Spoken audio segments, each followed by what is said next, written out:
আজ মির্চি মোহরের সঙ্গে রয়েছেন বিদ্যুৎ সরকার। বিদ্যুৎ দা, ওয়েলকাম টু 98.3 মির্চি স্টুডিও। কেমন আছেন আপনি?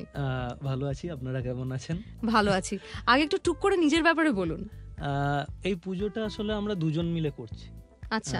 শুভব্রত দাস আর আমি।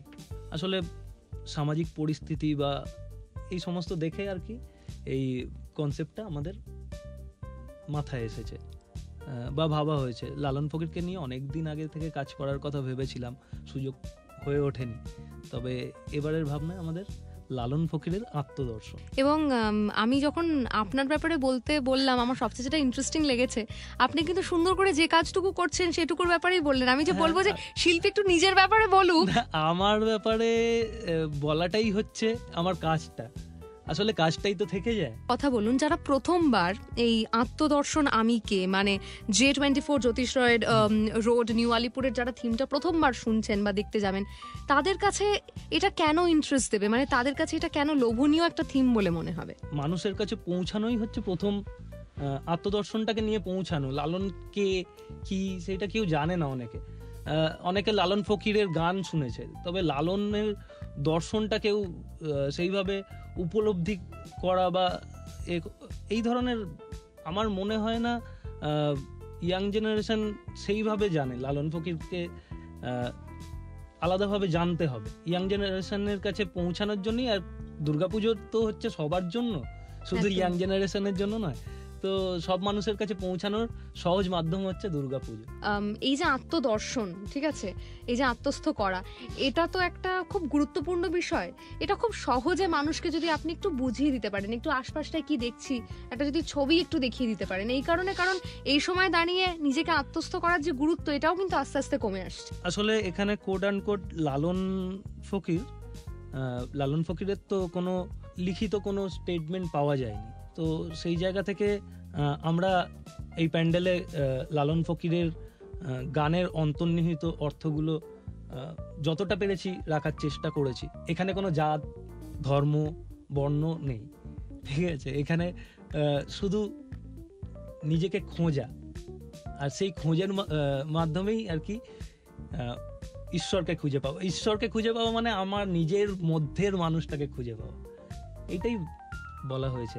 এবং আত্মদর্শন আমি কে, এই কনসেপ্টটা এই মুহূর্তে দাঁড়িয়ে যেখানে দুর্গাপুজো আলোর খেলার কথা বলে, গ্র্যান্ডারের কথা বলে, সেখানে একটা এরকম ব্যক্তিগত জায়গায় ঢুকে গিয়ে একটা ভীষণ আত্মস্থ করার মতন একটা কনসেপ্ট, এইটা করা কতটা চ্যালেঞ্জিং ছিল? চ্যালেঞ্জিং তো ছিলই, তবে কমিটি আমাদেরকে খুব সাহায্য করেছে এই জায়গা থেকে, যে উৎসাহ দিয়েছে যে হ্যাঁ করো। তো সেইভাবে অসুবিধা হয়নি, কিছু টেকনিক্যাল জায়গায় অসুবিধা থেকে যায়। আপনারা মণ্ডপ সজ্জা যারা করছিলেন, আপনাদের সাথে মণ্ডপ সজ্জা যারা করছিলেন, তাদেরকে কোনোভাবে বোঝাতে কোনো সমস্যা, অসুবিধে? হ্যাঁ, কিছু অসুবিধা হয়েছে। ওই যে বললাম, লালনকে তো ধারণ করতে হয়, আত্মস্থ করতে হয়, এটা নিয়ে পড়াশোনাও করতে হয়। তো অনেকে প্রথম বুঝতে অসুবিধা হয়েছে। এবার যারা বহুদিন ধরে কাজ করছেন বা যারা ব্যাপারটা বুঝছেন, দেখছেন, ধরুন লেখা দেখছেন, ছবি দেখছেন, লালন সম্বন্ধে একটা সিনেমাও আমরা দেখেছি, ওইটা দেখলে অনেকটা লালন ফকির বা এই প্যান্ডেলের সাথে খানিকটা আত্মস্থ হওয়া যায়, অনেকটাই হওয়া যায়। আমার যেটা জিজ্ঞেস করার আপনাকে, যে J24 জ্যোতিষ রায় রোড নিউ আলিপুর মানেই হচ্ছে একটা ক্রিয়েটিভ ইনোভেশনের একটা জায়গা।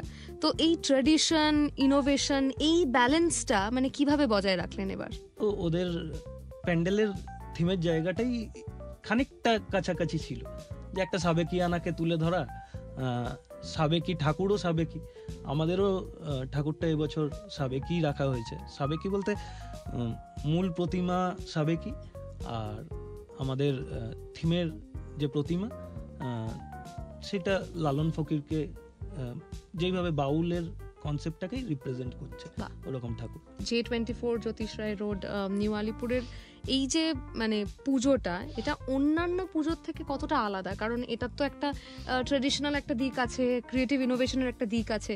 সেই জায়গা থেকে আপনার মতে এটা অন্যান্য পুজোর থেকে কি করে আলাদা? এর হয়তো জাঁকজমকটা কম, তবে একটা মেসেজ আছে। এটা আর্ট ফর আর্টস সেক নয়, আর্ট ফর পিপল। অবশ্যই সমস্ত পিপলের জন্য, এইটাই একটা পার্থক্য আর কি অন্যান্য প্যান্ডেলের চেয়ে। আপনাকে যদি বলি যে আত্মদর্শন আমি কে, এই থিমটাকে দর্শকের কাছে পরিষ্কার করে তুলতে এই মুহূর্তে যারা আমাদের দেখছেন, তাহলে আপনি কিভাবে সহজ কথায় তাদের একটু বুঝিয়ে দেবেন? প্রথমেই কিন্তু প্রশ্নের উত্তরটা দেওয়া আছে, আমি কে। এই প্রশ্নটা আমাদের নিজেদের করতে হবে। হুম সমস্ত কিছু সরিয়ে দিয়ে প্রশ্নটা করতে হবে যে আমার জাত কি, ওইভাবে না দেখে আমার ধর্ম কি, আমার বর্ণ কি, আমি উঁচু, আমি মানে এই ব্যাপারটা না দেখে, ক্লাস বা এই ব্যাপারগুলো না দেখে যদি আমি নিজের আত্মাকে প্রশ্ন করি যে আমি কে, আমার মনে হয় যে মানুষ রিয়েলাইজ করে শেষ দিনটায় যে আমি কি করেছি বা আমি কে। এতদিন তো আমি অন্য কিছুর পেছনে ছুটেছি। তো এই রিয়েলাইজেশনের জায়গাটাই হচ্ছে আত্মদর্শন। যে মানুষগুলো ভীষণভাবে আত্মস্থ করার কথা বলে, তারা নিজেকেও কোথাও গিয়ে আত্মস্থ করার চেষ্টায় হ্যাঁ, থাকে। অবশ্যই অবশ্যই। তো সেই জায়গা থেকে আপনাকে এবং শুভব্রত বাবুকে অনেক অনেক শুভেচ্ছা। ভালো থাকুন। Thank you so much. আপনাদেরকে থ্যাংক ইউ, ধন্যবাদ। Thank you.